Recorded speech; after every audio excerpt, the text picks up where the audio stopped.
This morning, sirens blared and medical staff, firemen, and police were sighted at the Oseta Jolly Primary School as they launched their new Safety First campaign. Today we are hosting the launch of our first Safety First campaign, and during the campaign we will focus on 3 areas of safety: safety at school, safety at home, and safety during travel.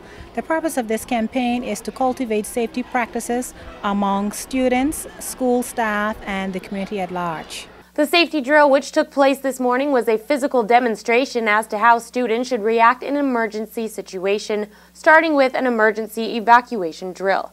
Participating in the drill were members of the TCI Fire Department and medical team. After the drill, Community Safety Officer George Penn gave the children a short lecture on the meaning and importance of safety. You could sit down with your parents and help them to draw up a plan. Parents must also try to keep the kids out of the kitchen as much as possible. Fires do start, and when they start, it starts in the kitchen. So kids, try to keep out of the kitchen as much as possible. Head boy of Oseta Jolly, Tijani Farron, spoke as well, speaking to his peers about why safety should always be a priority in their lives. One might ask, why these 3 areas of safety? Well, let's think about it. We need to consider safety in places we occupy, because a disaster can only directly affect us if we are in harm's way. Hence, we need to consider where the most of our day is spent.